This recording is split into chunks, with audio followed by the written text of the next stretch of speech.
Good morning दोस्तों। Punjabi Tribune संपादकीय dictation 17 मार्च।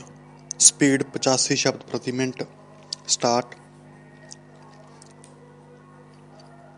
पिछले साल देश ਦੇ ਕੇਂਦਰੀ ਸੂਚਨਾ ਅਤੇ ਪ੍ਰਸਾਰਣ ਮੰਤਰੀ ਪ੍ਰਕਾਸ਼ ਜਾਵੜੇਕਰ ਨੇ ਆਲਮੀ ਪ੍ਰੈਸ ਆਜ਼ਾਦੀ ਦਿਵਸ ਤੇ ਬੋਲਦਿਆਂ ਕਿਹਾ ਸੀ ਕਿ ਸਰਕਾਰ ਉਹਨਾਂ ਸਰਵੇਖਣਾਂ ਦਾ ਪਰਦਾਫਾਸ਼ ਕਰੇਗੀ ਜਿਹੜੇ ਭਾਰਤ ਵਿੱਚ ਪ੍ਰੈਸ ਦੀ ਆਜ਼ਾਦੀ ਬਾਰੇ ਉਹ ਤਸਵੀਰ ਪੇਸ਼ ਕਰਦੇ ਹਨ ਜਿਹੜੀ ਜਾਵੜੇਕਰ ਅਨੁਸਾਰ ਗਲਤ ਹੈ। ਡੰਡੀ ਪਿਛਲੇ ਸਾਲ ਪੈਰਿਸ ਸਥਿਤ ਰਿਪੋਰਟਰਜ਼ ਵਿਦਆਊਟ ਬਾਰਡਰਜ਼ ਨਾਂ ਦੀ ਸੰਸਥਾ ਵੱਲੋਂ ਅਪ੍ਰੈਲ ਵਿੱਚ ਜਾਰੀ ਕੀਤੀ ਗਈ ਸੰਸਾਰ ਪ੍ਰੈਸ ਆਜ਼ਾਦੀ ਇੰਡੈਕਸ ਨਾਂ ਦੀ ਰਿਪੋਰਟ ਅਨੁਸਾਰ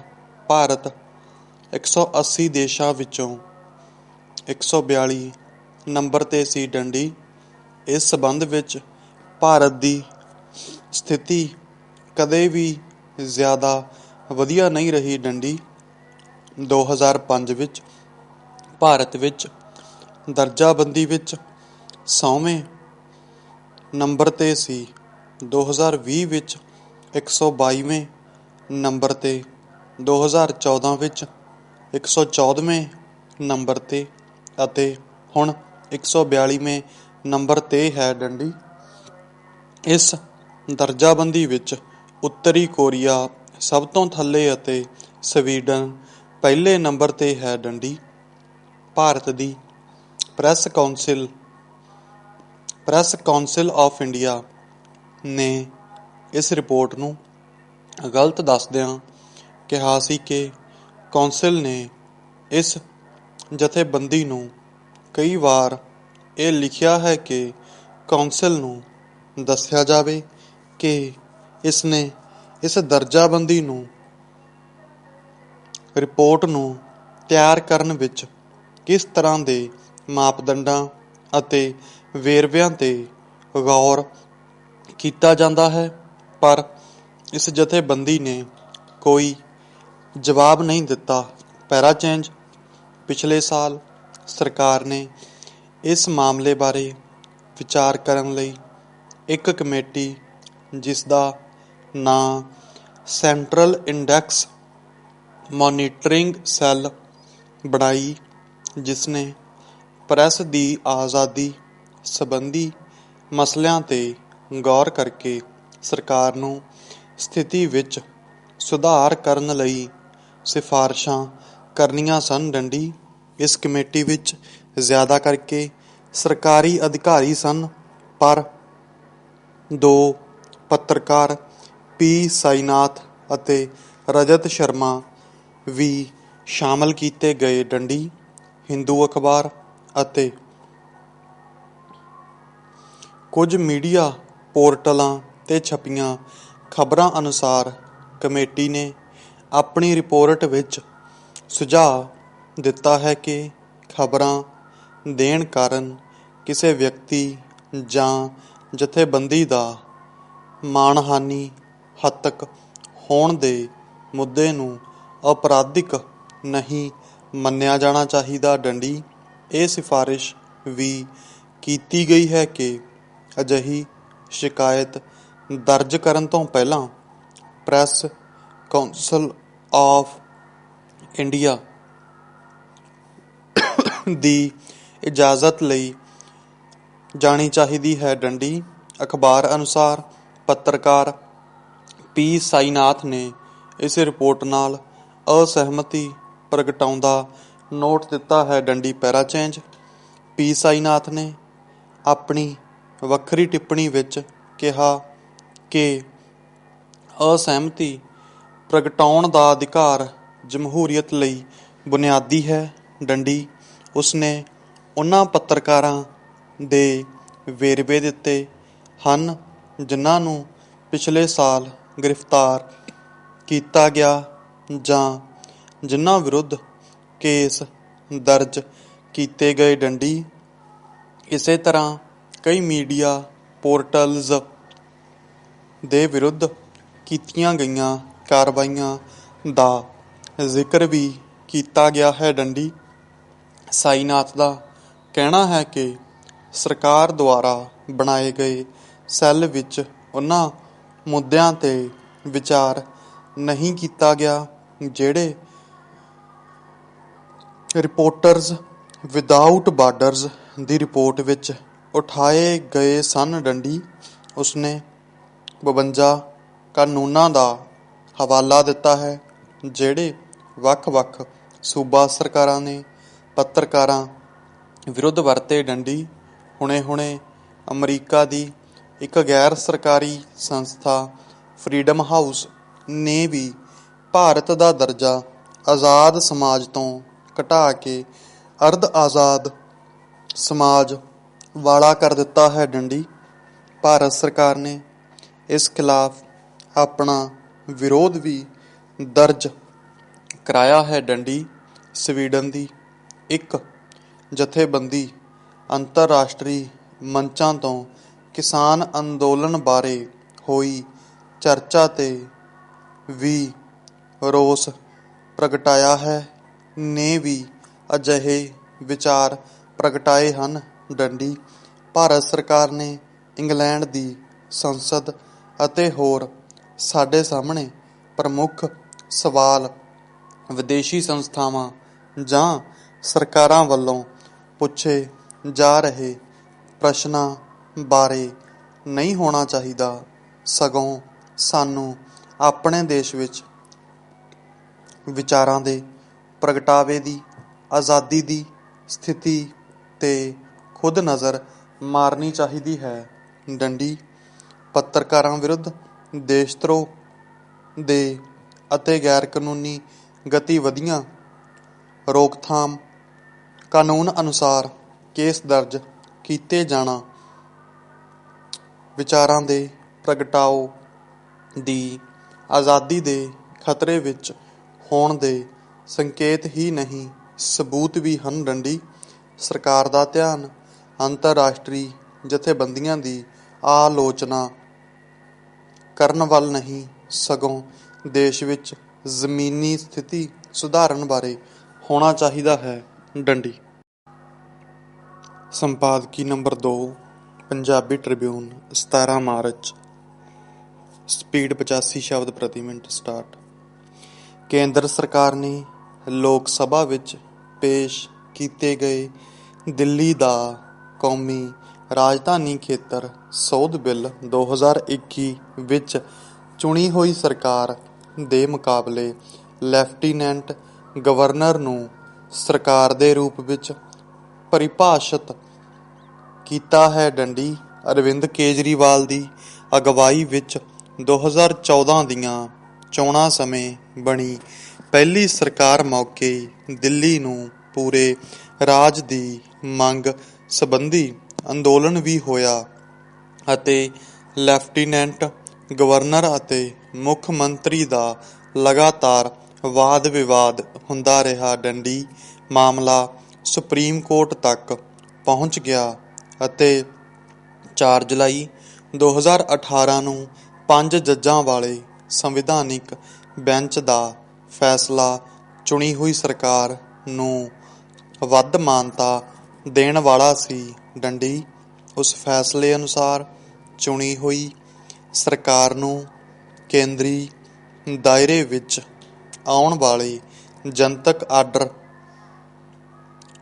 ਪੁਲਿਸ ਅਤੇ ਜ਼ਮੀਨ ਤੋਂ ਇਲਾਵਾ ਸਾਰੇ ਮਾਮਲਿਆਂ ਵਿੱਚ ਫੈਸਲੇ ਖੁਦ ਕਰਨੇ ਚਾਹੀਦੇ ਹਨ ਅਤੇ ਲੈਫਟੀਨੈਂਟ ਗਵਰਨਰ ਨੂੰ ਬਾਅਦ ਵਿੱਚ ਸੂਚਨਾ ਦੇਣੀ ਚਾਹੀਦੀ ਹੈ ਡੰਡੀ। ਪੈਰਾਚੇਂਜ। ਨਵੇਂ ਬਿੱਲ ਨਾਲ ਸਥਿਤੀ ਪੂਰੀ ਤਰ੍ਹਾਂ ਬਦਲ ਜਾਵੇਗੀ ਡੰਡੀ। ਜੇਕਰ ਇਹ ਕਾਨੂੰਨ ਬਣ ਜਾਂਦਾ ਹੈ ਤਾਂ ਮੰਤਰੀ ਮੰਡਲ ਅਤੇ ਮੰਤਰੀਆਂ ਨੂੰ ਕਿਸੇ ਵੀ ਕਾਰਜਕਾਰੀ ਫੈਸਲੇ ਉੱਤੇ ਅਮਲ ਕਰਨ ਤੋਂ ਪਹਿਲਾਂ ਲੈਫਟੀਨੈਂਟ ਗਵਰਨਰ ਦੀ ਸਲਾਹ ਲੈਣੀ ਪਵੇਗੀ ਡੰਡੀ। ਇਸ ਦੇ ਅਰਥ ਇਹ ਹਨ ਕਿ ਅੰਤਿਮ ਫੈਸਲੇ ਦਾ ਹੱਕ ਲੈਫਟੀਨੈਂਟ ਗਵਰਨਰ ਕੋਲ ਹੋਵੇਗਾ ਡੰਡੀ। ਕੇਂਦਰ ਸਰਕਾਰ ਦਾ ਕਹਿਣਾ ਹੈ ਕਿ ਉਹ ਸਾਰੇ ਮਸਲੇ ਨੂੰ ਸੰਵਿਧਾਨਿਕ ਤਰੀਕੇ ਨਾਲ ਤਰਤੀਬ ਦੇਣਾ ਚਾਹੁੰਦੀ ਹੈ, ਜਦੋਂ ਕਿ ਕੇਜਰੀਵਾਲ ਸਰਕਾਰ ਦਾ ਕਹਿਣਾ ਹੈ ਕਿ ਇਸ ਤਰ੍ਹਾਂ ਕਰਨ ਨਾਲ ਤਾਂ ਚੁਣੀ ਹੋਈ ਸਰਕਾਰ ਦਾ ਕੋਈ ਮਤਲਬ ਹੀ ਨਹੀਂ ਬਚੇਗਾ ਡੰਡੀ। ਜਦ ਸਾਰੀਆਂ ਸ਼ਕਤੀਆਂ ਇੱਕ ਨਾਮਜ਼ਦ ਵਿਅਕਤੀ ਕੋਲ ਹੋਣ ਤਾਂ ਜਮਹੂਰੀ ਤਰੀਕੇ ਨਾਲ ਚੁਣੀ ਗਈ ਸਰਕਾਰ ਦਾ ਤਰਕ ਹੀ ਖਤਮ ਹੋ ਜਾਂਦਾ ਹੈ ਡੰਡੀ। ਇਹ ਤੱਥ ਵੀ ਧਿਆਨ ਦੇਣ ਯੋਗ ਹੈ ਕਿ ਭਾਜਪਾ ਵੀ ਪਹਿਲਾਂ ਦਿੱਲੀ ਨੂੰ ਪੂਰੇ ਰਾਜ ਦਾ ਦਰਜਾ ਦੇਣ ਦੀ ਹਮਾਇਤ ਕਰਦੀ ਰਹੀ ਹੈ ਡੰਡੀ। ਪੈਰਾ ਚੇਂਜ। ਕੁਝ ਸਿਆਸੀ ਮਾਹਿਰ ਇਸ ਮਾਮਲੇ ਨੂੰ ਵੱਖਰੇ ਦ੍ਰਿਸ਼ਟੀਕੋਣ ਤੋਂ ਦੇਖ ਰਹੇ ਹਨ ਡੰਡੀ। ਉਹਨਾਂ ਅਨੁਸਾਰ ਪਿਛਲੇ ਸਮੇਂ ਤੋਂ ਕੇਜਰੀਵਾਲ ਨੇ ਭਾਜਪਾ ਦੀ ਬੀ ਟੀਮ ਵਾਂਗ ਚੱਲਣਾ ਸ਼ੁਰੂ ਕਰ ਦਿੱਤਾ ਸੀ ਡੰਡੀ। ਨਾਗਰਿਕਤਾ ਸੋਧ ਕਾਨੂੰਨ, ਦਿੱਲੀ ਦੰਗਿਆਂ ਵਿੱਚ ਖਾਸ ਵਰਗ ਅਤੇ ਵਿਚਾਰਧਾਰਾ ਵਾਲਿਆਂ ਉੱਤੇ ਕੇਸ ਦਰਜ ਕਰਨ ਦਾ ਮਸਲਾ ਅਤੇ ਸ਼ਾਹੀਨ ਬਾਗ ਦੇ ਮੁੱਦੇ ਤੇ ਆਪ ਦੀ ਖਾਮੋਸ਼ੀ ਨਾਲ ਭਾਜਪਾ ਦੇ ਪੱਖ ਵਿੱਚ ਭੁਗਤਦੀ ਰਹੀ ਹੈ ਡੰਡੀ। 2019 ਵਿੱਚ ਆਪ ਨੇ ਧਾਰਾ 370 ਨੂੰ ਮਨਸੂਖ ਕਰਕੇ ਜੰਮੂ ਕਸ਼ਮੀਰ ਨੂੰ 2 ਕੇਂਦਰ ਸ਼ਾਸਿਤ ਪ੍ਰਦੇਸ਼ਾਂ ਵਿੱਚ ਵੰਡਣ ਦੇ ਮਾਮਲੇ ਵਿੱਚ ਵੀ ਭਾਜਪਾ ਦੀ ਹਮਾਇਤ ਕਰਕੇ ਫੈਡਰਲਿਜ਼ਮ ਵਿਰੋਧੀ ਸਟੈਂਡ ਲਿਆ ਸੀ ਡੰਡੀ। ਕੇਜਰੀਵਾਲ ਸਰਕਾਰ ਸ਼ਾਇਦ ਇਹ ਸਮਝਦੀ ਸੀ ਕਿ ਕੇਂਦਰ ਸਰਕਾਰ ਨਾਲ ਮਿਲ ਕੇ ਉਹ ਦਿੱਲੀ ਦੀ ਸਰਕਾਰ ਬਿਹਤਰ ਢੰਗ ਨਾਲ ਚਲਾ ਸਕਦੇ ਹਨ, ਪਰ ਇਤਿਹਾਸਕ ਸੱਚਾਈ ਇਹ ਹੈ ਕਿ ਕੇਂਦਰਵਾਦੀ ਪਹੁੰਚ ਵਾਲੀਆਂ ਧਿਰਾਂ ਆਪਣੀ ਵਿਚਾਰਧਾਰਾ ਦੀ ਹਮਾਇਤ ਕਰਨ ਵਾਲੀਆਂ ਛੋਟੀਆਂ ਧਿਰਾਂ ਨੂੰ ਜ਼ਿਆਦਾ ਦੇਰ ਬਰਦਾਸ਼ਤ ਨਹੀਂ ਕਰਦੀਆਂ ਡੰਡੀ। ਇਸ ਵੇਲੇ ਬਹੁਤ ਸ਼ਕਤੀਆਂ ਨੂੰ ਤਾਕਤਾਂ ਦੇ ਕੇਂਦਰੀਕਰਨ ਦੇ ਖਿਲਾਫ ਫੈਡਰਲਿਜ਼ਮ ਦੇ ਪੱਖ ਵਿੱਚ ਲੜਨ ਦੀ ਲੋੜ ਹੈ ਡੰਡੀ। ਪੰਜਾਬੀ ਟ੍ਰਿਬਿਊਨ ਖਾਸ ਟਿੱਪਣੀ ਡਿਕਟੇਸ਼ਨ ਸਟਾਰਟ ਸਪੀਡ 90 ਸ਼ਬਦ ਪ੍ਰਤੀ ਮਿੰਟ। ਕਿਸਾਨ ਅੰਦੋਲਨ ਕਾਰਨ ਨੰਦੀਗ੍ਰਾਮ ਅੱਜ ਕੱਲ੍ਹ ਬੜੀ ਚਰਚਾ ਵਿੱਚ ਹੈ ਡੰਡੀ। 2007 ਵਿੱਚ ਇਹ ਵੀ ਚਰਚਾ 'ਚ ਸੀ ਡੰਡੀ। ਨੰਦੀਗ੍ਰਾਮ ਦੇ ਕਿਸਾਨਾਂ ਨੇ 1857 ਵਿੱਚ ਈਸਟ ਇੰਡੀਆ ਕੰਪਨੀ ਖਿਲਾਫ ਕੁਝ ਇਸੇ ਤਰ੍ਹਾਂ ਦੀ ਲੜਾਈ ਲੜੀ ਸੀ ਡੰਡੀ। ਦੇਖਿਆ ਜਾਏ ਤਾਂ 2007 ਦੇ ਅੰਦੋਲਨ ਰਾਹੀਂ ਪਹਿਲੇ ਆਜ਼ਾਦੀ ਸੰਗਰਾਮ ਦੀ 150ਵੀਂ ਵਰ੍ਹੇਗੰਢ ਸਹੀ ਅਰਥਾਂ ਵਿੱਚ ਨੰਦੀਗ੍ਰਾਮ ਦੇ ਕਿਸਾਨਾਂ ਨੇ ਹੀ ਮਨਾਈ ਸੀ ਡੰਡੀ। ਬੰਗਾਲ ਵਿੱਚ ਪਏ ਇਤਿਹਾਸਕ ਕਾਲ ਤੋਂ ਬਾਅਦ ਉੱਥੇ ਜ਼ਮੀਨੀ ਹੱਕ ਲਈ ਸ਼ੁਰੂ ਹੋਏ ਤੇ ਭਾਗਾ ਅੰਦੋਲਨ ਦਾ ਵੀ ਕੇਂਦਰ ਨੰਦੀਗ੍ਰਾਮ ਹੀ ਰਿਹਾ ਹੈ ਡੰਡੀ। ਪੈਰਾ ਚੇਂਜ। ਪੱਛਮੀ ਬੰਗਾਲ ਦੇ ਇੱਕ ਖੂੰਜੇ ਵਿੱਚ ਗੰਗਾ ਦੇ ਮੁਹਾਣੇ ਉੱਤੇ ਵਸਿਆ ਨੰਦੀਗ੍ਰਾਮ ਛੋਟਾ ਜਿਹਾ ਪਿੰਡ ਪਿਛਲੇਰੇ ਵਰ੍ਹੇ ਦੇ ਸ਼ੁਰੂ ਵਿੱਚ ਦੇਸ਼ ਦੀ ਚਿੰਤਾ ਹੀ ਨਹੀਂ, ਦੇਸ਼ ਦੇ ਚਿੰਤਨ ਦਾ ਵੀ ਇੱਕ ਵੱਡਾ ਹਿੱਸਾ ਬਣ ਗਿਆ ਡੰਡੀ। ਹੋਇਆ ਇਹ ਕਿ ਨੰਦੀਗ੍ਰਾਮ ਦੀ ਆਲਾ ਉਪਜਾਊ ਜ਼ਮੀਨ ਦੀ ਸੇਜ਼ ਲਈ ਨਿਸ਼ਾਨਦੇਹੀ ਕੀਤੀ ਗਈ ਸੀ ਡੰਡੀ। ਸੇਜ਼ ਯਾਨੀ ਸਪੈਸ਼ਲ ਇਕਨਾਮਿਕ ਜ਼ੋਨ, ਯਾਨੀ ਖਾਸ ਆਰਥਿਕ ਖੇਤਰ ਡੰਡੀ।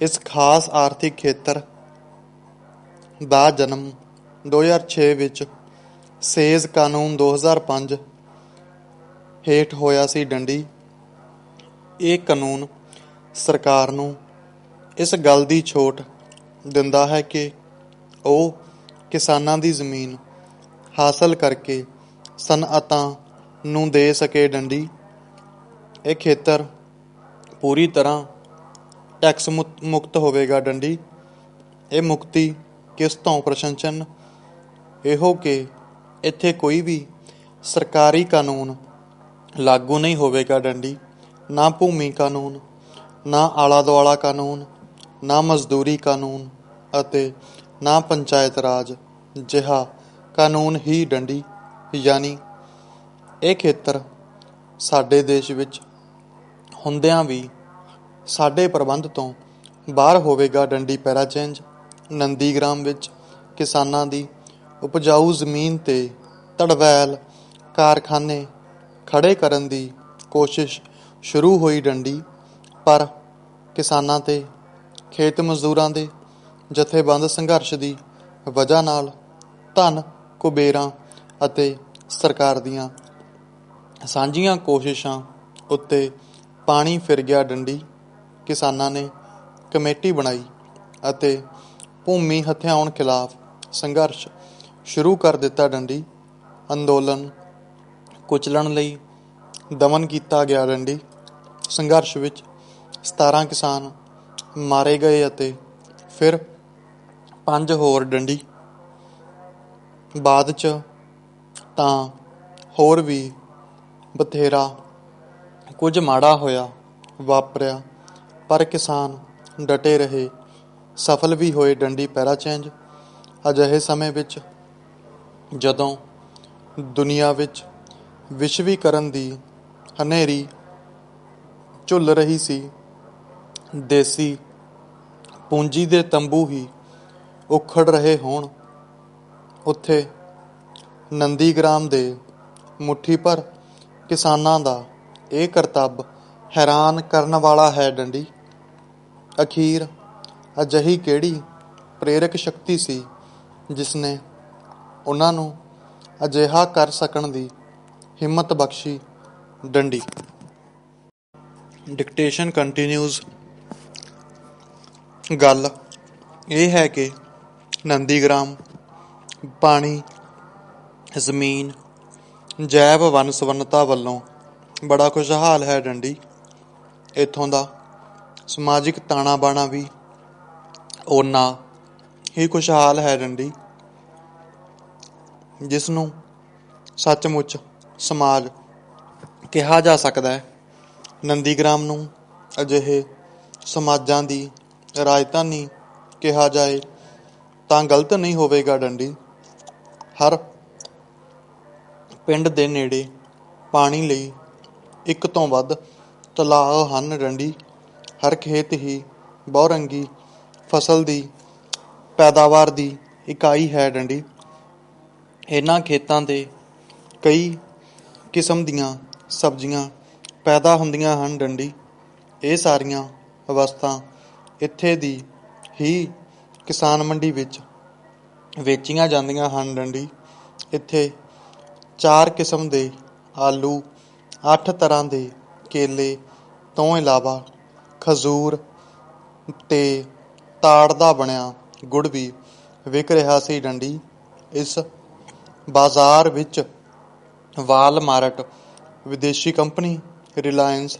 ਜਾਂ ਕਿਸੇ ਵਿਚੋਲੇ ਲਈ ਕੋਈ ਥਾਂ ਨਹੀਂ ਦਿਸੀ। ਡੰਡੀ ਇਹ ਬਾਜ਼ਾਰ ਪੈਟਰੋਲ ਡੀਜ਼ਲ ਤੋਂ ਵੀ ਪੂਰੀ ਤਰ੍ਹਾਂ ਆਜ਼ਾਦ ਸੀ। ਡੰਡੀ ਇੱਥੇ ਤਾਂ ਪੈਦਾਵਾਰ ਕਰਨ ਵਾਲੇ ਕਿਸਾਨ ਹੀ ਵਪਾਰੀ ਹਨ, ਉਹੀ ਵੇਚਣ ਵਾਲੇ ਹਨ ਅਤੇ ਉਹੀ ਖਰੀਦਣ ਵਾਲੇ। ਡੰਡੀ ਇਹ ਬਾਜ਼ਾਰ ਵੀ ਇੱਥੋਂ ਦੇ ਸਮਾਜ ਵੱਲੋਂ ਆਪ ਹੀ ਲਾਇਆ ਜਾਂਦਾ ਹੈ। ਡੰਡੀ ਇਸ ਲਈ ਨਾ ਕੋਈ ਕਿਸੇ ਲਾਇਸੈਂਸ ਦੀ ਲੋੜ ਹੈ ਤੇ ਨਾ ਇਸ ਉੱਤੇ ਕਿਸੇ ਰਾਜ ਦਾ ਕੰਟਰੋਲ ਹੈ ਡੰਡੀ। ਅਸਲੀ ਅਰਥਾਂ ਵਿੱਚ ਤਾਂ ਇਹੋ ਹੈ ਆਜ਼ਾਦ ਬਾਜ਼ਾਰ ਡੰਡੀ। ਸੱਚਾ ਆਰਥਿਕ ਲੋਕਤੰਤਰ ਵੀ ਇਹੋ ਹੈ ਡੰਡੀ। ਪੈਰਾ ਚੇਂਜ। ਗੰਗਾ ਦੀ ਗੋਦੀ ਵਿੱਚ ਫੈਲੇ ਇਸ ਖੇਤਰ ਦੇ ਉਪਜਾਊ ਹੋਣ ਦੀ ਵਜ੍ਹਾ ਹੈ ਇੱਥੋਂ ਦੇ ਜੀਵਾਂ ਬਨਸਪਤੀਆਂ ਦੀ ਖੁਸ਼ਹਾਲ ਵੰਨ ਸੁਵੰਨਤਾ ਡੰਡੀ। ਪੈਰਾ ਚੇਂਜ। ਅੱਜ ਆਧੁਨਿਕ ਵਿਗਿਆਨਕ ਖੇਤੀ ਨੂੰ ਵੱਧ ਉਪਜਾਊ ਦੱਸਿਆ ਜਾਂਦਾ ਹੈ, ਪਰ ਉਸ ਤੋਂ ਹੋਣ ਵਾਲੇ ਨੁਕਸਾਨ ਦਾ ਹਿਸਾਬ ਕਿਤਾਬ ਨਹੀਂ ਲਾਇਆ ਜਾਂਦਾ ਡੰਡੀ। ਸਾਰੇ ਜਾਣਦੇ ਹਨ ਕਿ ਅਜਿਹੀ ਕੈਮੀਕਲ ਖਾਦ ਨਾਲ ਤੇ ਕੀਟਨਾਸ਼ਕਾਂ ਵਾਲੀ ਖੇਤੀ ਨਾਲ ਜੰਗਲ, ਜ਼ਮੀਨ, ਆਲਾ ਦੁਆਲਾ ਤੇ ਉਹ ਸਾਰੇ ਖੇਤਰ ਦੀਆਂ ਜਿਉਂਦੀਆਂ ਚੀਜ਼ਾਂ ਨੂੰ ਭਾਰੀ ਨੁਕਸਾਨ ਪੁੱਜਾ ਹੈ ਡੰਡੀ। ਪਰ ਪੈਦਾਵਾਰ ਦੇ ਮਾਮਲੇ ਵਿੱਚ ਨੰਦੀਗ੍ਰਾਮ ਦੇ ਇਸ ਸੰਘਣੀ ਜੈਵ ਵੰਨ ਸੁਵੰਨਤਾ ਵਾਲੇ ਛੋਟੇ ਛੋਟੇ ਖੇਤ ਵੀ ਕੈਮੀਕਲ ਅਤੇ ਮਸ਼ੀਨੀ ਖੇਤੀ ਉੱਤੇ ਬਾਜ਼ੀ ਲੈ ਜਾਣਗੇ ਡੰਡੀ। ਪੈਰਾ ਚੇਂਜ। ਇੱਥੋਂ ਦੇ ਖੇਤਾਂ ਵਿੱਚ ਪੈਦਾ ਹੋਣ ਵਾਲੀ ਸਾਗ ਸਬਜ਼ੀ ਤੇ ਅਨਾਜ ਦਾ ਸੁਆਦ ਵੀ ਅਨੋਖਾ ਹੈ ਡੰਡੀ। ਕੋਲਕਾਤਾ ਤੋਂ ਲੈ ਕੇ ਨੰਦੀਗ੍ਰਾਮ ਦੇ ਰਸਤੇ ਵਿੱਚ ਚੰਗੇ ਢਾਬਿਆਂ, ਹੋਟਲਾਂ ਵਿੱਚ ਤਰ੍ਹਾਂ ਤਰ੍ਹਾਂ ਦੇ ਪਕਵਾਨ ਹਨ ਡੰਡੀ। ਖਾਣਾ ਮਹਿੰਗਾ ਹੈ, ਪਰ ਸਵਾਦ ਵਿੱਚ ਉਹ ਸਾਡੇ ਨੰਦੀਗ੍ਰਾਮ ਦੇ ਅੱਗੇ ਕਿਤੇ ਟਿਕਦੇ ਨਹੀਂ ਸਨ ਡੰਡੀ। ਖਾਣ ਪੀਣ ਦੇ ਮਾਮਲੇ ਵਿੱਚ ਜੋ ਖੁਸ਼ਹਾਲੀ ਨੰਦੀਗ੍ਰਾਮ ਵਿੱਚ ਹੈ, ਉਹ ਸਾਡੇ ਵੱਡੇ ਵੱਡੇ ਸ਼ਹਿਰਾਂ ਵਿੱਚ ਵੀ ਨਹੀਂ ਹੈ ਡੰਡੀ। ਇਹੋ ਖੁਸ਼ਹਾਲੀ ਨੰਦੀਗ੍ਰਾਮ ਦਾ ਸਿਰ ਉੱਚਾ ਕਰਦੀ ਹੈ ਡੰਡੀ। ਇਸੇ ਨਾਲ ਇੱਥੋਂ ਦੇ ਲੋਕਾਂ ਦਾ ਆਪਣੇ ਵਿੱਚ ਵਿਸ਼ਵਾਸ ਵਧਿਆ ਹੈ ਡੰਡੀ। ਸਟਾਪ। ਖਾਸ ਟਿੱਪਣੀ ਡਿਕਟੇਸ਼ਨ ਕੰਟੀਨਿਊਜ਼। ਸਪੀਡ 90 ਤੋਂ 95 ਸ਼ਬਦ ਪ੍ਰਤੀ ਮਿੰਟ। ਸਟਾਰਟ। ਦੁਨੀਆ ਵਿੱਚ ਤੇਲ ਪੈਟਰੋਲ ਲਈ ਭਾਵੇਂ ਯੁੱਧ ਲੜਿਆ ਜਾ ਰਿਹਾ ਹੋਵੇ, ਪਰ ਨੰਦੀਗ੍ਰਾਮ ਦਾ ਤਾਂ ਤੇਲ ਦੀ ਨੀਂਹ ਵਾਲੀ ਉਸ ਨਕਲੀ ਅਰਥ ਵਿਵਸਥਾ ਤੋਂ ਅੱਜ ਦੇ ਇਸ ਜ਼ਮਾਨੇ ਵਿੱਚ ਵੀ ਆਪਣੇ ਆਪ ਨੂੰ ਪੂਰੀ ਤਰ੍ਹਾਂ ਅੱਡ ਰੱਖੀ ਬੈਠਾ ਹੈ ਡੰਡੀ। ਇੱਥੇ ਉਹ ਤਰੱਕੀ ਅਜੇ ਪਹੁੰਚੀ ਹੀ ਨਹੀਂ ਡੰਡੀ। ਇੱਥੇ ਆਵਾਜਾਈ ਲਈ ਸਾਈਕਲ ਅਤੇ ਸਾਈਕਲ ਰਿਕਸ਼ਾ ਮੁੱਖ ਸਾਧਨ ਹਨ ਡੰਡੀ। ਜਦੋਂ ਸਰਕਾਰ ਨੇ ਨੰਦੀਗ੍ਰਾਮ ਵਿੱਚ ਕਾਰਵਾਈ ਦੀ ਯੋਜਨਾ ਬਣਾਈ ਤਾਂ ਕਿਸਾਨਾਂ ਨੇ ਪਿੰਡ ਵੱਲ ਆਉਂਦੇ ਸਾਰੇ ਰਾਹ ਪੁੱਟ ਦਿੱਤੇ। ਸਿੱਟੇ ਵਜੋਂ ਪੁਲਿਸ ਤੇ ਸਰਕਾਰ ਦੀ ਕੋਈ ਗੱਡੀ ਵੀ ਉੱਥੇ ਨਾ ਵੜ ਸਕੀ ਡੰਡੀ। ਯਾਨੀ ਇੱਕ ਤਰ੍ਹਾਂ ਵੇਖਿਆ ਜਾਏ ਤਾਂ ਤੇਲ, ਪੈਟਰੋਲ ਤੇ ਉਹਨਾਂ ਦੀ ਆਜ਼ਾਦੀ ਨੇ ਉਹਨਾਂ ਦੀ ਜ਼ਮੀਨ ਨੂੰ ਵੀ ਆਜ਼ਾਦ ਰੱਖਣ ਵਿੱਚ ਸਹਿਯੋਗ ਦਿੱਤਾ ਹੈ ਡੰਡੀ। ਉਹਨਾਂ ਦੀ ਜਿਹੜੀ ਖੁਸ਼ਹਾਲ ਸਮਾਜ ਦੀ ਵਿਵਸਥਾ ਹੈ, ਉਸਨੇ ਉਹਨਾਂ ਦਰਮਿਆਨ ਲੋਕਤੰਤਰ ਨੂੰ ਵੀ ਬਣਾਈ ਰੱਖਿਆ ਹੈ ਡੰਡੀ।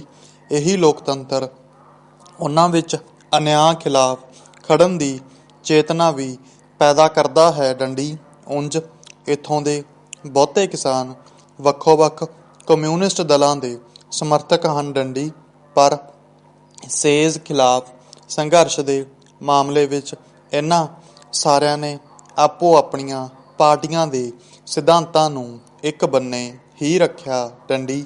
ਭਾਵੇਂ ਇਨਕਲਾਬੀ ਧਿਰਾਂ ਦਾ ਇਸ ਵਿੱਚ ਸਾਂਝਾ ਦਖਲ ਸੀ, ਪਰ ਇਹ ਅੰਦੋਲਨ ਕਰੀਬ ਕਰੀਬ ਆਪ ਮੁਹਾਰਾ ਸੀ। ਇਸ ਲਈ ਜਦੋਂ ਇਸ ਨੂੰ ਕਿਸੇ ਖਾਸ ਪਾਰਟੀ ਦਾ ਬਣਾਉਣ ਦੀ ਕੋਸ਼ਿਸ਼ ਹੋਈ ਤਾਂ ਸਫਲਤਾ ਨਾ ਮਿਲੀ ਡੰਡੀ।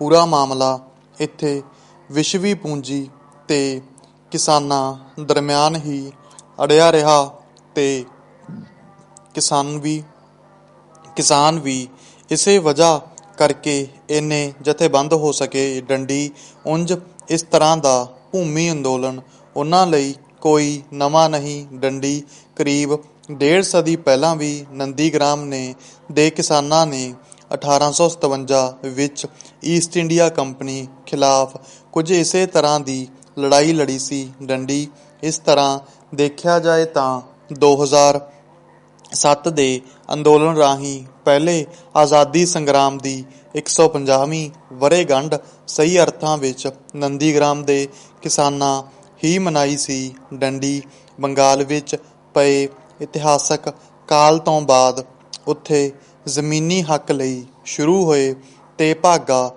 ਅੰਦੋਲਨ ਦਾ ਵੀ ਕੇਂਦਰ ਨੰਦੀਗ੍ਰਾਮ ਹੀ ਰਿਹਾ ਹੈ। ਡੰਡੀ ਇਉਂ ਭੂਮੀ ਸੰਘਰਸ਼ ਦਾ ਸਵਾਲ ਇਸ ਪਿੰਡ ਦੀ ਨੀਂਹ ਵਿੱਚ ਹੀ ਰਿਹਾ ਹੈ। ਡੰਡੀ ਮੌਜੂਦਾ ਕਿਸਾਨ ਅੰਦੋਲਨ ਅਤੇ ਚੋਣਾਂ ਕਾਰਨ ਇਹ ਫਿਰ ਕੇਂਦਰ ਵਿੱਚ ਹੈ, ਪਰ ਇਸਦੇ ਕੁਝ ਆਪਣੇ ਸਮਾਜਿਕ ਸਰੋਕਾਰ ਹਨ ਜਿਹੜੇ ਹਾਕਮ ਜਮਾਤਾਂ ਨੂੰ ਬੜਾ ਚੁਭਦੇ ਹਨ। ਡੰਡੀ ਪੈਰਾਚੇਂਜ ਨੰਦੀਗ੍ਰਾਮ ਦੇ ਸਮਾਜ ਨੇ ਕੁਝ ਅਜਿਹੇ ਨੇਮ ਬਣਾਏ ਹਨ ਕਿ ਕੋਈ ਵਿਅਕਤੀ ਸਿਰਫ ਮਹਿਮਾਨ ਦੇ ਰੂਪ ਵਿੱਚ ਹੀ ਉੱਥੇ ਦਾਖਲ ਹੋ ਸਕਦਾ ਹੈ, ਉਹ ਵੀ ਉੱਥੋਂ ਦੇ ਸਮਾਜ ਦੀ ਇਜਾਜ਼ਤ ਤੋਂ ਬਾਅਦ ਹੀ। ਡੰਡੀ ਉੱਥੋਂ ਦੀਆਂ ਔਰਤਾਂ, ਬੱਚੇ, ਬੁੱਢੇ ਤੇ ਨੌਜਵਾਨਾਂ ਦੀ ਉੱਚੀ ਪੱਧਰ ਦੀ ਇਹ ਆਪਾ ਜਥੇਬੰਦੀ ਬੇਲੋੜੇ ਬਾਹਰਲੇ ਲੋਕਾਂ ਉੱਤੇ ਸਖਤ ਨਜ਼ਰ ਰੱਖਦੀ ਹੈ। ਡੰਡੀ ਇਹੀ ਹੈ ਨੰਦੀਗ੍ਰਾਮ ਤੇ ਉੱਥੋਂ ਦੀ ਸਮਾਜਿਕ ਜਥੇਬੰਦੀ ਦੀ ਅਸਲੀ ਤਾਕਤ। ਡੰਡੀ ਪੈਰਾਚੇਂਜ ਨੰਦੀਗ੍ਰਾਮ ਦਾ ਖੁਸ਼ਹਾਲ ਸੱਭਿਆਚਾਰ, ਪੇਂਡੂ ਸੱਭਿਆਚਾਰ, ਜ਼ਮੀਨੀ ਸੱਭਿਆਚਾਰ ਉੱਥੋਂ ਦੇ ਸਮਾਜ ਨੂੰ ਮਜ਼ਬੂਤੀ ਦਿੰਦਾ ਹੈ। ਡੰਡੀ ਇਹ ਸੱਭਿਆਚਾਰ ਹਿੰਦੂ ਮੁਸਲਮਾਨ ਵਿੱਚ ਇੱਕੋ ਜਿਹਾ ਦਿਸਦਾ ਹੈ। ਡੰਡੀ ਫਿਰਕੂ ਤਾਕਤਾਂ ਇੱਥੋਂ ਦੇ ਸਮਾਜ ਨੂੰ ਵੰਡ ਨਹੀਂ ਸਕਦੀਆਂ। ਡੰਡੀ ਹਿੰਦੂ ਮੁਸਲਮਾਨ ਆਪੋ ਆਪਣੀਆਂ ਅੱਡ-ਅੱਡ ਧਾਰਮਿਕ ਮਾਨਤਾਵਾਂ ਨੂੰ ਮੰਨਦੇ ਹਨ, ਪਰ ਸਾਰੇ ਇੱਕੋ ਹੀ ਸਮਾਜ ਦਾ ਹਿੱਸਾ ਹਨ। ਡੰਡੀ ਸੇਜ਼ ਖਿਲਾਫ ਲੜਾਈ ਵਿੱਚ ਉਹ ਸਾਰੇ ਇੱਕ ਸਨ। ਡੰਡੀ ਉਹਨਾਂ ਦੀ ਪਛਾਣ ਜ਼ਮੀਨ ਨਾਲ ਜੁੜੀ ਹੋਈ ਹੈ। ਡੰਡੀ ਇਹੋ ਪਛਾਣ ਉਹਨਾਂ ਨੂੰ ਇੱਕ ਸੂਤਰ ਵਿੱਚ ਬੰਨ੍ਹਦੀ ਹੈ। ਡੰਡੀ ਸਟਾਪ ਮਿਡਲ ਡਿਕਟੇਸ਼ਨ ਸਪੀਡ 100 ਸ਼ਬਦ ਪ੍ਰਤੀ ਮਿੰਟ ਸਟਾਰਟ। ਤਾਰੀਖ 17 ਮਾਰਚ 1988 ਰਾਤ ਦਾ ਪਹਿਲਾ ਪਹਿਰ।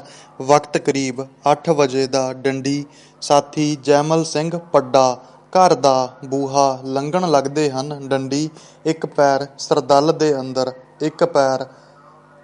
ਇੱਕ ਬਾਹਰ ਤੇ ਮੌਤ ਝਪਟਦੀ ਹੈ। ਡੰਡੀ AK-47 ਦਾ ਫਾਇਰ ਹੁੰਦਾ ਹੈ। ਡੰਡੀ ਸਾਥੀ ਜੈਮਲ ਸਿੰਘ ਪੱਡਾ ਦੇ ਸਾਹਾਂ ਦੀ ਡੋਰ ਟੁੱਟ ਜਾਂਦੀ ਹੈ। ਡੰਡੀ ਸੁਖਦੇਵ ਸਿੰਘ ਝਾਮਕਾ ਗਰੁੱਪ ਨੇ ਉਹਨਾਂ ਦੇ ਕਤਲ ਦੀ ਜ਼ਿੰਮੇਵਾਰੀ ਲਈ। ਡੰਡੀ ਸਾਨੂੰ ਸਾਰਿਆਂ ਉਹਨਾਂ ਦੇ ਸਾਥੀਆਂ ਨੂੰ ਇਸ ਗੱਲ ਦਾ ਗਹਿਰਾ ਸਦਮਾ ਸੀ। ਡੰਡੀ ਸਾਥੀ ਜੈਮਲ ਸਿੰਘ ਪੱਡਾ ਦੀ ਸ਼ਹੀਦੀ ਤੋਂ ਬਾਅਦ ਤੀਜੀ ਰਾਤ ਅਸੀਂ ਸਾਰੇ ਕਾਮਰੇਡ ਦਰਸ਼ਨ ਖਟਕੜ, ਸ਼ਹੀਦ ਅਮਰੀਕ ਪਨਿਆੜ, ਸ਼ਹੀਦ ਮਲਕੀਤ ਸਿੰਘ ਚੀਮਾ ਤੇ ਮੇਰੇ ਤੋਂ ਇਲਾਵਾ ਕੁਝ ਹੋਰ ਸਾਥੀ ਵੀ ਲੱਖਣ ਕੇ ਪੱਡੇ ਇਕੱਠੇ ਸਾਂ। ਡੰਡੀ ਰਾਤ ਦੇ ਤੀਸਰੇ ਪਹਿਰ ਕਾਮਰੇਡ ਖਟਕੜ ਕਲਾਂ ਨੇ ਆਪਣੀ ਕਵਿਤਾ ਖਤ ਲਿਖਿਆ ਕਰੀ ਸੁਣਾਈ ਸੀ। ਤੂੰ ਬੂਹੇ ਤੇ ਦਸਤਕ ਦੇਵੇਂ, ਮੇਰੇ ਹੱਥ ਕੁੰਡੇ ਤੇ ਸਰਕਣ, ਸਾਹਾਂ ਦੀ ਦੂਰੀ ਤੇ ਆ ਕੇ ਮਨ ਦੀ ਧੜਕਣ, ਦਿਲ ਦੀ ਧੜਕਣ ਸਾਂਝੀ ਹੋਵੇ। ਪਰ ਕਲਯੋਗਣ ਆਣ ਬਨੇਰੇ ਉੱਤੋਂ ਝਪਟੇ, ਸਾਹਾਂ ਦੀ ਦੂਰੀ ਤੇ ਆ ਕੇ ਸਾਹਾਂ ਦੀ ਥਾਂ ਰਾਹ ਸ਼ਮਸ਼ਾਨ ਦਾ ਸਾਂਝਾ ਹੋ ਜਾਏ, ਸਾਹਾਂ ਦੀ ਦੂਰੀ ਤੇ ਆ ਕੇ। ਡੰਡੀ ਪੈਰਾਚੇਂਜ ਕਾਮਰੇਡ ਜੈਮਲ ਸਿੰਘ ਪੱਡਾ ਦਾ ਜੱਦੀ ਪਿੰਡ ਲੱਖਣ ਕੇ ਪੱਡੇ, ਜ਼ਿਲ੍ਹਾ ਕਪੂਰਥਲਾ ਹੈ ਡੰਡੀ। ਇੱਥੇ ਉਹਨਾਂ ਦਾ ਜਨਮ ਹੋਇਆ, ਇੱਥੇ ਹੀ ਉਹ ਪ੍ਰਵਾਨ ਚੜ੍ਹੇ ਅਤੇ ਇੱਥੇ ਹੀ ਉਹ ਸ਼ਹੀਦ ਹੋਏ। ਡੰਡੀ ਸ਼ਹੀਦ ਹੋਣ ਸਮੇਂ ਉਹ ਕਿਰਤੀ ਕਿਸਾਨ ਯੂਨੀਅਨ ਦੇ ਸੂਬਾ ਪ੍ਰਧਾਨ ਸਨ। ਡੰਡੀ ਇਨਕਲਾਬੀ ਮਾਸਕ ਪੱਤਰ ਹਰਿਆਵਲ ਦਸਤਾ ਦੇ ਸੰਪਾਦਕ ਵੀ ਸਨ। ਡੰਡੀ ਪੈਰਾਚੇਂਜ ਅੱਜ ਜਦੋਂ ਦਿੱਲੀ ਦੀਆਂ ਬਰੂਹਾਂ ਤੇ ਦੇਸ਼ ਦੇ ਕਿਸਾਨ ਕਾਲੇ ਖੇਤੀ ਕਾਨੂੰਨਾਂ ਵਿਰੁੱਧ ਮੋਦੀ ਸਰਕਾਰ ਖਿਲਾਫ ਘੋਲ ਕਰ ਰਹੇ ਹਨ। ਡੰਡੀ 26 ਜਨਵਰੀ ਨੂੰ ਦਿੱਲੀ ਦੀ ਬਾਹਰੀ ਰਿੰਗ ਰੋਡ ਤੇ ਸੰਯੁਕਤ ਕਿਸਾਨ ਮੋਰਚੇ ਵੱਲੋਂ ਮਾਰਚ ਕੀਤਾ ਜਾਣਾ ਸੀ। ਡੰਡੀ ਇਸ ਮਾਰਚ ਵਿੱਚ ਸ਼ਾਮਲ ਹੋਣ ਲਈ ਲੱਖਾਂ ਟਰੈਕਟਰ ਦਿੱਲੀ ਮੋਰਚੇ ਵਿੱਚ ਪਹੁੰਚੇ ਸਨ। ਡੰਡੀ ਲੋਕਾਂ ਵਿੱਚ ਬੇਹੱਦ ਉਤਸ਼ਾਹ ਸੀ। ਡੰਡੀ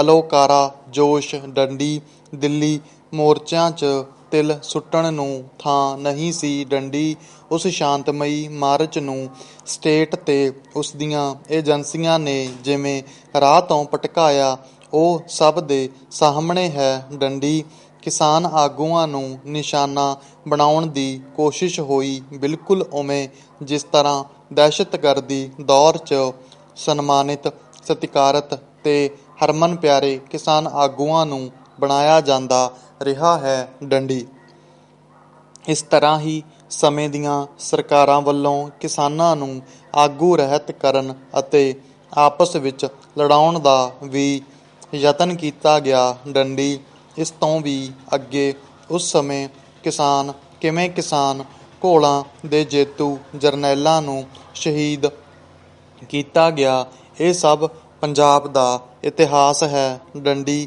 ਸ਼ਹੀਦ ਹੋਣ ਸਮੇਂ ਸਾਥੀ ਜੈਮਲ ਸਿੰਘ ਪੱਡਾ ਦੀ ਉਮਰ ਕਰੀਬ 44-45 ਸਾਲ ਸੀ। ਡੰਡੀ ਇੱਕ ਛੋਟੀ ਜਿਹੀ ਉਮਰ ਵਿੱਚ ਉਹਨਾਂ ਵੱਲੋਂ ਲੜੇ ਗਏ ਰਾਜਨੀਤਿਕ ਤੇ ਜਨਤਕ ਘੋਲਾਂ ਦੀ ਲਿਸਟ ਬੜੀ ਲੰਮੀ ਹੈ। ਡੰਡੀ ਪਰ ਜੇ ਉਹਨਾਂ ਦੇ ਪ੍ਰਮੁੱਖ ਘੋਲਾਂ ਦੀ ਗੱਲ ਕਰੀਏ ਤਾਂ ਕਿਹਾ ਜਾ ਸਕਦਾ ਹੈ ਕਿ 1972 ਵਿੱਚ ਚੱਲੇ ਮੋਗਾ ਘੋਲ ਨੂੰ ਕਪੂਰਥਲਾ ਵਿੱਚ ਅਗਵਾਈ ਦੇਣ 'ਚ ਉਹਨਾਂ ਦੀ ਵਿਸ਼ੇਸ਼ ਭੂਮਿਕਾ ਰਹੀ। ਡੰਡੀ ਪੰਜਾਬ ਸਟੂਡੈਂਟ ਯੂਨੀਅਨ ਵੱਲੋਂ ਨਡਾਲਾ 'ਚ ਕੀਤੇ ਮੁਜ਼ਾਹਰੇ 'ਚ ਨਡਾਲੇ ਕਾਲਜ ਮੁਜ਼ਾਹਰੇ ਤੋਂ ਬਾਅਦ ਉਹ ਪੁਲੀਸ ਦੇ ਢਾਹੇ ਚੜ੍ਹ ਗਏ। ਡੰਡੀ ਪੁਲੀਸ ਨੇ ਉਹਨਾਂ ਨੂੰ ਪੂਰੀ ਤਸੱਲੀ ਨਾਲ ਕੁੱਟਿਆ। ਡੰਡੀ ਇੱਕ ਉਮਰੋਂ ਹੌਲਾ ਬੱਚਾ ਵੀ ਉਹਨਾਂ ਨਾਲ ਕੁੱਟ ਖਾਂਦਾ ਰਿਹਾ। ਡੰਡੀ ਕਾਮਰੇਡ ਪੱਡਾ ਨੇ ਪੂਰੇ ਸਿਦਕ ਤੇ ਸਿਰੜ ਨਾਲ ਪੁਲੀਸ ਦੀਆਂ ਡਾਂਗਾਂ ਆਪਣੇ ਸਰੀਰ ਉੱਪਰ ਝੱਲੀਆਂ। ਡੰਡੀ ਸ਼ਾਇਦ ਉਦੋਂ ਹੀ ਉਹਨਾਂ ਦੇ ਮਨ ਵਿੱਚ ਸਿਦਕ ਸਾਡੇ ਨੇ ਕਦੇ ਮਰਨਾ ਨਹੀਂ, ਸੱਚ ਦੇ ਸੰਗਰਾਮ ਨੇ ਹਰਨਾ ਨਹੀਂ, ਗਜ਼ਲ ਦੀਆਂ ਸਤਰਾਂ ਪੁੰਗਰ ਪਈਆਂ। ਡੰਡੀ ਪਿੱਛੋਂ ਜਾ ਕੇ ਉਹਨਾਂ ਪੂਰੀ ਗਜ਼ਲ ਲਿਖੀ ਜੋ ਬਹੁਤ ਹਰਮਨ ਪਿਆਰੀ ਹੋਈ। ਡੰਡੀ ਮਿਡਲ ਡਿਕਟੇਸ਼ਨ ਕੰਟੀਨਿਊਜ਼, ਸਪੀਡ 105 ਸ਼ਬਦ ਪ੍ਰਤੀ ਮਿੰਟ ਸਟਾਰਟ। ਸੱਚ ਦੇ ਸੰਗਰਾਮ ਨੇ ਹਰਨਾ ਨਹੀਂ, ਜਦੋਂ ਜ਼ਾਲਮ ਕਲੇਜੇ ਦਾ ਰੁੱਗ ਭਰਦਾ ਹੈ। ਇਹ ਧਰਤੀ ਮਾਂ ਹੈ, ਸਦਮੇ 'ਚ ਗਸ਼ ਨਹੀਂ ਖਾਂਦੀ। ਇਹ ਸਦਾ ਸੁਹਾਗਣ ਹੈ, ਇਹ ਕੁੱਖ ਦਾ ਨੂਰ ਨਹੀਂ ਮਰਦਾ। ਇਹਦੀ ਗੋਦ ਨੂੰ ਸਿਰਲੱਥਾਂ ਦੀ ਤੋਟ ਨਹੀਂ ਆਉਂਦੀ। ਡੰਡੀ ਪੈਰਾ ਚੇਂਜ।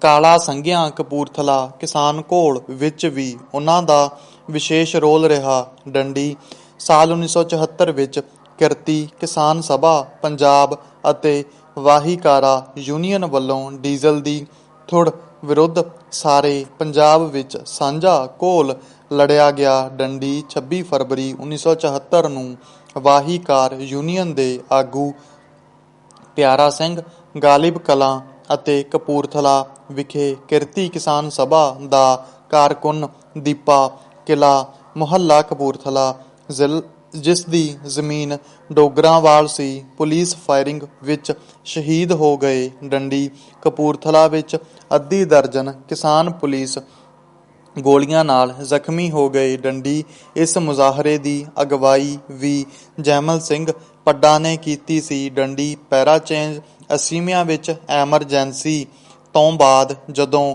ਰੂਪੋਸ਼ੀ ਪਿੱਛੋਂ ਖੁੱਲ੍ਹੇ ਰੂਪ ਵਿੱਚ ਵਿਚਰਨ ਲੱਗੇ ਤਾਂ ਕਪੂਰਥਲਾ 'ਚ ਆਬਾਦਕਾਰਾਂ ਦਾ ਘੋਲ ਵੀ ਉਨ੍ਹਾਂ ਦੀ ਅਗਵਾਈ 'ਚ ਲੜਿਆ ਗਿਆ। ਡੰਡੀ ਸਰਕਾਰੀ ਜ਼ਮੀਨ ਦੀ ਬੋਲੀ ਰੋਕ ਕੇ ਜ਼ਮੀਨਾਂ ਦਾ ਕਬਜ਼ਾ ਜ਼ਮੀਨ ਵਾਹੁਣ ਵਾਲੇ ਕਿਸਾਨਾਂ ਨੂੰ ਦਿਵਾਇਆ। ਡੰਡੀ ਉਸ ਸਮੇਂ ਮੁੱਖ ਮੰਤਰੀ ਪੰਜਾਬ ਗਿਆਨੀ ਜ਼ੈਲ ਸਿੰਘ ਨੇ ਅਫਸਰਾਂ ਤੇ ਰਾਜਨੀਤੀਵਾਨਾਂ ਦੀਆਂ ਦਰਿਆਵਾਂ ਦੇ ਕੰਢਿਆਂ ਤੇ ਕਬਜ਼ਾਈਆਂ ਜ਼ਮੀਨਾਂ ਦਾ ਪਤਾ ਕਰਨ ਲਈ ਹਰਚੰਦ ਸਿੰਘ ਅਗਵਾਈ 'ਚ ਕਮੇਟੀ ਬਣਾਈ ਸੀ, ਜਿਸ ਨੇ ਕਾਫੀ ਜ਼ਮੀਨਾਂ ਦੀ ਨਿਸ਼ਾਨਦੇਹੀ ਕੀਤੀ ਸੀ। ਡੰਡੀ ਬਾਕੀ ਥਾਵਾਂ ਤੇ ਪਤਾ ਨਹੀਂ ਉਨ੍ਹਾਂ ਜ਼ਮੀਨਾਂ ਦਾ ਕੀ ਬਣਿਆ, ਪਰ ਕਪੂਰਥਲਾ ਜ਼ਿਲ੍ਹੇ ਦੇ ਪਿੰਡ ਦੇਸਲ ਵਿੱਚ ਇੱਕ ਬ੍ਰਿਗੇਡੀਅਰ ਦੀ 100 ਏਕੜ ਸਰਪਲਸ ਜ਼ਮੀਨ ਪਿੰਡ ਦੇਸਲ ਵਿੱਚ ਬਗੈਰ ਕਿਸੇ ਜਾਤੀ ਵਿਤਕਰੇ ਦੇ 25 ਪਰਿਵਾਰਾਂ ਨੂੰ 4-4 ਏਕੜ ਬਣਾ ਕੇ ਵੰਡੀ ਗਈ ਸੀ। ਡੰਡੀ ਇਸ ਘੋਲ ਵਿੱਚ ਸ਼ਹੀਦ ਸਾਥੀ ਮਲਕੀਤ ਸਿੰਘ ਚੀਮਾ, ਸਾਥੀ ਬਲਵਿੰਦਰ ਸਿੰਘ ਬਾਜਵਾ, ਸਾਥੀ ਮਹਿੰਦਰ ਸਿੰਘ ਪੱਡਾ, ਸਾਥੀ ਮਾਸਟਰ ਗੁਰਦੇਵ ਸਿੰਘ, ਮਰਹੂਮ ਕਾਮਰੇਡ ਟੇਕ ਸਿੰਘ ਟੱਕਰ ਅਤੇ ਰਘਬੀਰ ਸਿੰਘ ਮਹਿਰਵਾਲਾ ਦੀ ਵਿਸ਼ੇਸ਼ ਭੂਮਿਕਾ ਸੀ। ਡੰਡੀ ਪੈਰਾਚੇਂਜ ਪੈਪਸੂ ਦੇ ਮੁਜ਼ਾਹਰਾ ਘੋਲ ਤੋਂ ਬਾਅਦ ਦੁਆਬੇ 'ਚ ਸਰਪਲਸ ਜ਼ਮੀਨ ਵੰਡਣ ਦਾ ਇਹ ਪਹਿਲਾ ਕੇਸ ਸੀ। ਡੰਡੀ ਆਗੂ ਕੋਈ ਜੋਤਸ਼ੀ ਨਹੀਂ ਹੁੰਦੇ, ਪਰ ਉਨ੍ਹਾਂ ਦੇ ਤਜਰਬੇ ਭਵਿੱਖਬਾਣੀ ਨੂੰ ਸੱਚ ਸਾਬਿਤ ਕਰਦੇ ਹਨ। ਡੰਡੀ ਉਨ੍ਹਾਂ ਦੀ ਜਥੇਬੰਦੀ ਉਨ੍ਹਾਂ ਦੇ ਜਾਣ ਤੋਂ ਬਾਅਦ ਇਲਾਕੇ ਵਿੱਚ ਡੂੰਘੀਆਂ ਪੈੜਾਂ ਪਾ ਰਹੀ ਹੈ, ਤਾਂ ਮੈਂ ਸਮਝਦਾ ਹਾਂ ਕਿ ਉਨ੍ਹਾਂ ਦੀ ਭਵਿੱਖਬਾਣੀ ਇੰਨ ਬਿੰਨ ਸੱਚ ਹੋ ਰਹੀ ਹੈ। ਡੰਡੀ ਜਥੇਬੰਦੀ ਦੀ ਅਗਵਾਈ ਵਿੱਚ ਉਨ੍ਹਾਂ ਦੇ ਵਾਰਿਸਾਂ ਵੱਲੋਂ ਹਜ਼ਾਰਾਂ ਟਰੈਕਟਰਾਂ ਦੇ ਮਾਰਚ ਕੱਢੇ ਜਾ ਰਹੇ ਹਨ। ਡੰਡੀ ਦਰਿਆਵਾਂ ਦੇ ਕੰਢਿਆਂ ਤੋਂ ਰੇਤ ਮਾਫੀਆ ਭਜਾਏ ਜਾ ਰਹੇ ਹਨ। ਡੰਡੀ ਲੋਕਾਂ ਦੀ ਜ਼ਮੀਨ ਮਾਲ ਦੀ ਰਾਖੀ ਕੀਤੀ ਗਈ ਹੈ। ਡੰਡੀ ਪੈਰਾਚੇਂਜ ਕਾਮਰੇਡ ਪੱਡਾ ਨਾਲ ਲੰਮਾ ਸਮਾਂ ਨਿੱਜੀ ਵਾਹ ਰਿਹਾ। ਡੰਡੀ ਉਨ੍ਹਾਂ ਨਾਲ ਬੜੀਆਂ ਯਾਦਾਂ ਹਨ। ਡੰਡੀ ਉਹ ਬਹੁਤ ਪਿਆਰੀ ਸ਼ਖਸੀਅਤ ਸਨ। ਡੰਡੀ ਜਦੋਂ ਉਨ੍ਹਾਂ ਦੇ ਸ਼ਹੀਦੀ ਦਿਹਾੜੇ ਤੇ ਮੈਂ ਆਪਣੀਆਂ ਯਾਦਾਂ ਸਾਂਝੀਆਂ ਕਰ ਰਿਹਾ ਹਾਂ ਤਾਂ ਮੈਨੂੰ ਲੱਗਦਾ ਹੈ ਕਿ ਉਹ ਕਿਤੇ ਨਹੀਂ ਗਏ। ਡੰਡੀ ਇੱਥੇ ਹੀ ਕਿਤੇ ਸਾਡੇ ਘੋਲਾਂ ਨੂੰ ਅਗਵਾਈ ਦੇ ਰਹੇ ਹਨ। ਡੰਡੀ ਪੈਰ ਮੰਜ਼ਲਾਂ ਨੂੰ ਵੱਧਦੇ ਰਹਿਣਗੇ। ਰਾਜ਼ੀਨਾਮਾ ਵਕਤ ਨਾਲ ਕਰਨਾ ਨਹੀਂ। ਡੰਡੀ ਸਟਾਪ। ਹਾਂਜੀ ਦੋਸਤੋ, ਇਹ ਸੀ ਅੱਜ ਦਾ ਪੰਜਾਬੀ ਟ੍ਰਿਬਿਊਨ 17 ਮਾਰਚ ਅਤੇ ਸਾਡੇ WhatsApp ਗਰੁੱਪ ਵਿੱਚ ਸ਼ਾਮਿਲ ਹੋਣ ਲਈ ਮੈਸੇਜ ਕਰੋ 94 655 03448 ਨੰਬਰ 'ਤੇ WhatsApp ਵੀ ਕਰ ਸਕਦੇ ਹੋ ਜੀ। ਧੰਨਵਾਦ।